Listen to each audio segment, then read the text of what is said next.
مساء الخير. قطر جاهزة. قطر قزمت كل آمال من شكك في قدرتها على تنظيم كأس العالم. قطر أزاحت كل من توقع سقوطها أو تعثرها. إلى كل مشكك يقدم له فرصة أخيرة للتراجع قبل صافرة البداية، لأن قطر كانت ولا زالت جاهزة. قطر جاهزة. مشاهدينا الكرام، في استوديو قطر جاهزة لهذه الأمسية سنتحدث عن المجموعة السادسة. المجموعة السادسة التي تضم منتخبا عربيا عزيزا على قلوبنا جميعا، ألا وهو المنتخب المغربي، إلى جانب منتخبات كرواتيا، بلجيكا وكندا. لكن في البداية دعونا سويا مشاهدينا الكرام نرحب بسعادة سفير المملكة المغربية في دولة قطر محمد ستري. سعادة السفير، مساء الخير. مساء النور، شكرا جزيلا أخي مهند على الاستضافة الكريمة. الله يبارك فيك سعادة السفير. إذن البداية ستكون بالتعريف عن المجموعة السادسة التي تضم منتخبنا العربي المغربي، كذلك منتخب كرواتيا ومنتخب بلجيكا وكذلك منتخب كندا. والحديث كل الحديث سيكون حول منتخبنا المغربي.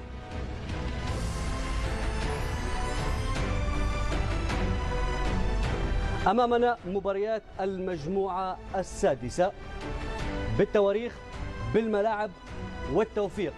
كل التوفيق والتشجيع، كل التشجيع لمنتخب أسود الأطلس.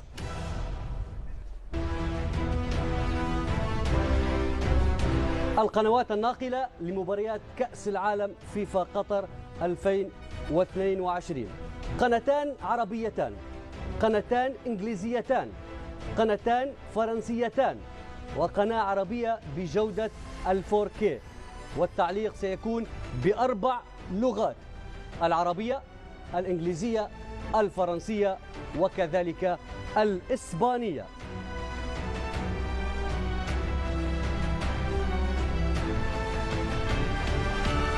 أيضا مشاهدينا الكرام، خلال تغطية قنوات بين سبورت سيكون الموعد مع الزميل نيشان، وأمسية اليوم سيستضيف فيها نيشان الفنانة العراقية أصيل هميم.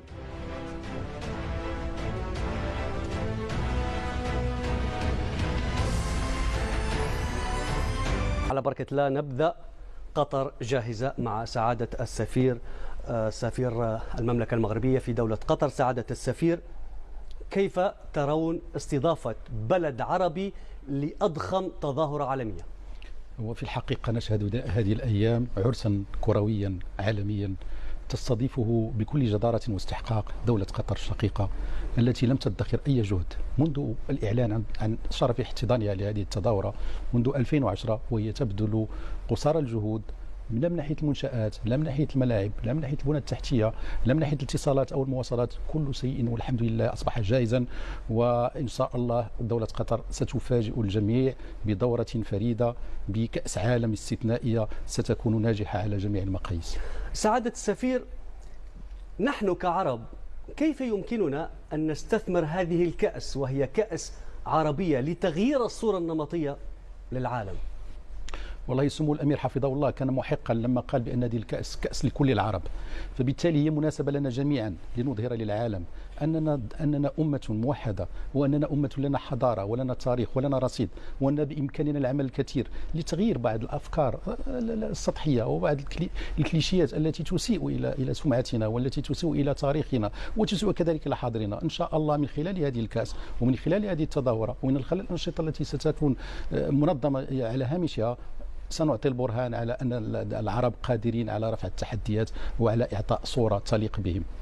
سعادة السفير، أنتم كدبلوماسي هل تتفق معي بأن كرة القدم اليوم هي أكثر الأدوات دبلوماسية في العالم، ومن خلالها يمكن التعريف بالشعوب، يمكن التقريب بين هذه الشعوب؟ فعلا فعلا هي الرياضه بصفه عامه يعني، ولهذا لما كانت الالعاب الاولمبيه كانت ما يسمى بالتخيف اولمبيك، يعني لما كانت حروب تتوقف الحروب لما تكون العاب اولمبيه، هذه منذ قرون. والان لما ياتي كاس العالم تنتفي الصراعات والخلافات السياسيه، ونلاحظ ان الجمهور مثلا يكون يعني موحدا، ويكون على الهدف الاول والاسمى هو ان الرياضه توحد والرياضه تجمع، وان الغلبه للافضل والروح الرياضيه هي التي يجب ان تسود. من هذا المنطلق كذلك لا بد لنا كمسؤولين ان ندعم كل المجهودات التي تبذل من اجل تحسيس الجماهير على ضروره الحضور والتشجيع بطرق وباساليب حضاريه، بعيدا عن العنف، بعيدا عن العنصريه، بعيدا عن كل رسائل الكراهيه او غيرها. دعني الآن مع مشاهدينا الكرام نقترب من عملكم في سفارة المملكة المغربية هنا في دولة قطر من توفير سبل الراحة للمنتخب المغربي، للبعثة المغربية، للأعلاميين المغاربة الذين سيأتون لتغطية هذه الكأس، أيضا للجماهير المغربية التي ستأتي سواء من المملكة المغربية أو الجاليات ما شاء الله المتوفرة في شتى أصقاع الكرة الأرضية. شاهدنا جماهير تأتي مغربية من كندا، من أوروبا، من أستراليا، وكذلك المقيمين من المغرب في دولة قطر. فعلا منذ عدة أسابيع عبأت السفارة وبتعليمات من وزارة الشؤون الخارجية في الرباط، عبأت جميع عناصرها ووسائلها من أجل مواكبة هذا الحدث العالمي الكبير، لأنه سيشهد حضور جمهور مغربي غفير من دولة قطر الشقيقة من الجالية، وهذه فرصة لأحيي الجالية ولأشيد بما تقوم به، أيضا من دول الجوار ومن مغاربة العالم. أنتم تعلمون أن الشعب المغربي شغوف بكرة القدم، يحب كرة القدم، يتعلق بفريقه الوطني، يشاهد جميع مباريات الفريق الوطني أينما حل وارتحل. بالتالي نحن نتوقع أن تكون مشاركة قياسية للجماهير المغربية، وحسب آخر المعطيات المغرب يوجد في قائمة الدول العشر توب 10 من ناحيه التذاكر ومن ناحيه حجوزات الفنادق، وهذا ان دل على شيء فانما يدل على ان الجماهير المغربيه ستكون حاضره ان شاء الله، وستؤتت هذه الملاعب. هذه الملاعب جميله هي اصلا، ولكن الجماهير المغربيه بطريقه تشجيعها بخصوصيه هذه الاهازيج والحماسيه وبالالوان الوطنيه ستعطي جماليه ان شاء الله، وستضفي بهاء على هذه الملاعب المتميزه والمتفرده. مع سعادتكم سعاده السفير، مع مشاهدينا الكرام، دعونا نستعرض بعض من الصور التي تأتينا مباشرة عبر قنوات بين سبورتس في تغطيتنا المتواصلة لانطلاق كأس العالم فيفا قطر 2022، ونتابع سويا هذه الصور المباشرة سواء من كورنيش الدوحة، كذلك من حديقة البدع وسوق واقف، وكذلك متحف الفن الإسلامي، وكلها أماكن يجب على كل من يأتي لأول مرة لدولة قطر أن يذهب لزيارتها، فهناك دائما الجديد والمتجدد في هذه الأماكن. نعود مع سعادة سفير المملكة المغربية في دولة قطر. أنتم من محبي الرياضة ومن محبي كرة القدم، وتابعتم تاريخ مشاركات المنتخب المغربي في كؤوس سابقة. ما الفرق بين المشاركات السابقة والمشاركة الحالية من وجهة نظركم الرياضية؟ أظن أن هذا الجيل الحاضر له فرصة من ذهب من أجل أن يبصم على مشاركة متميزة في كأس العالم. يعني الحمد لله الفريق الحالي، اللاعبين السابقين كذلك كانوا متميزين، يعني منذ 1970 أول مشاركة لنا في كأس العالم، يعني بقي حاضر إلى حد الساعة في الأذهان، يعني لاعبين يعني من الطراز العالي. مع الأسف كان يخونون الحظ، يعني لو نشاهد مباريات المنتخب الوطني في 1970 في 1986 كيف سجل علينا هدف في اخر دقيقه، في 94 كذلك اخر مونديال في روسيا. دائما الحظ كان يخون العناصر المغربيه. نتمنى هذه السنه ان تكون موفقه اكثر، وان يكون الحظ الى جانبها بالنظر الى التقنيات التي تتوفر عليها، وبالنظر كذلك لاحظت يعني انهم اللاعبين يلعبون في كبريات الدوريات الاوروبيه.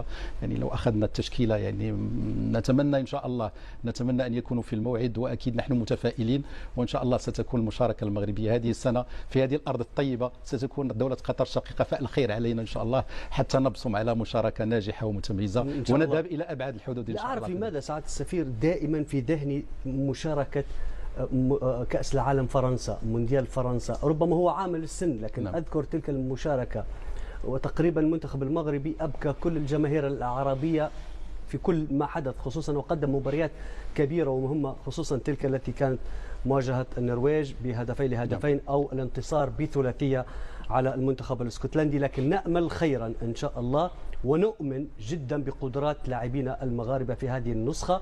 ومثل ما أكد سعادة السفير محمد، ستكون دولة قطر فال خير على المنتخب المغربي وكل المنتخبات العربية، لأن المقيمين والقطريين وكل الجاليات العربية ستقف وراء منتخباتنا العربية. طيب دعونا نقترب الآن من مقر إقامة المنتخب المغربي، كيف سيعيش المنتخب المغربي أجواء هذه الكأس العالمية في دولة قطر مع أمين السبتي. وسط أبراج الدوحة الفاخرة يرتفع مقر إقامة المنتخب المغربي في قلب منطقة الأعمال والتسوق المزدهرة موقعه، وعلى زرقة البحر الرائعة إطلالته. إدارة الفندق خصصت طابقين لإقامة اللاعبين ومن يشتغلون في الصفوف الأمامية وراء المنتخب. ضمان الخصوصية واحترام بروتوكولات الأمن والسلامة أمران ضروريان بل مفروضان. طبعا احنا سعداء جدا جدا، انا كمدير والفريق كله بتاع الفندق هنا، ان احنا نستضيف فريق المغرب، فريق عربي، وان شاء الله ان هو ان احنا نكون وشنا حلو عليهم ويكملوا للدور الثاني. طبعا الاستعدادات احنا كان عندنا استعدادات قبل كده كتير في كاس العرب وبطولات اخرى، فالمره دي طبعا الاستعدادات تكون اكتر وافضل، وعاملين لهم اماكن خاصه ليهم بالنسبه للاكل وبالنسبه للاماكن اللي هيناموا فيها وبالنسبه لاماكن الترفيه بتاعتهم كمان. يوفر الفندق كل احتياجات المنتخب بأهمية فائقة، غرف فسيحة وعصرية مع إطلالات خلابة، قاعة مجهزة للاجتماعات وأخرى للترفيه والاستمتاع بالوقت، مسبح خارجي وآخر داخلي يشمل غرف البخار واستعادة اللياقة، وإلى جانبه صالة رياضية مزودة بالمعدات اللازمة، دون إغفال قاعة واسعة لتناول الطعام الذي تم التفاهم على نوعيته بعناية شديدة. The last 3 weeks we're working with the dietitians of the Morocco team just to see what exactly they need to perform the best in this World Cup. أنا فرحانين جدا بتواجد المنتخب المغربي، فرصة ما كتعود، وإن شاء الله وجدنا لهم كل شيء، يعني المسألة الأمنية والأكل وكل شيء والترفيهية، وإن شاء الله الله يربحهم إن شاء الله ويفوت كل شيء على خير إن شاء الله. ينفرد كأس العالم في قطر بتقارب المسافات، وهو ما يجعل منها نسخة مختلفة عن سابقاتها. لا يتطلب الذهاب من مقر إقامة أسود الأطلس إلى مركز التدريبات سوى ل15 دقيقة، وإلى ضعف المدة لبلوغ استادي المباريات الثلاث، البيت والثمامة. وفي هذا التقارب إيجابيات عديدة.